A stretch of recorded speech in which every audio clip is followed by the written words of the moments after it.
Le fauteuil auto, c'est un fauteuil qui a été créé par une équipe de chercheurs qui ont travaillé avec l'équipe de Tours.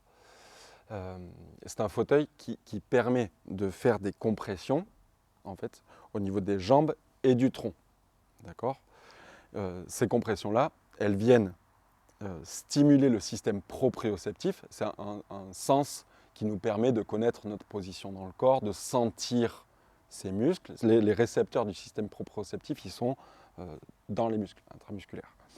Et du coup, de venir serrer vient stimuler ce sens-là, qu'on appelle la proprioception, et vient apaiser. Pour aller un peu plus dans le détail technique, la stimulation du système proprioceptif, tel que le permet le fauteuil en serrant, augmente le tonus parasympathique. Le tonus parasympathique, c'est un indice du confort de notre corps.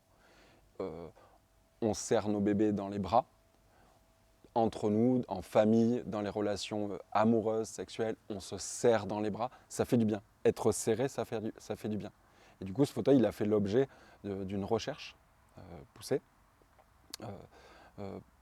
en partie pour ses caractéristiques de pression, mais aussi pour que l'utilisateur, l'utilisatrice du fauteuil, que ce soit un enfant, un adulte, puisse contrôler elle-même la pression. On peut choisir si on veut la pression en bas, en haut, on peut contrôler le niveau de pression, c'est hyper bien. En général, ça s'adresse peut-être plus, en tout cas ça a été développé au regard des particularités des personnes qui ont grandi avec des troubles du spectre de l'autisme, mais je pense que c'est un fauteuil qui peut permettre de s'apaiser tout un chacun, finalement. Moi j'ai pu le tester et ça m'a fait du bien. Il y a d'autres personnes, y compris des personnes avec autisme, qui n'aiment pas la pression. Ça ne va pas à toutes les personnes. C'est un outil de plus.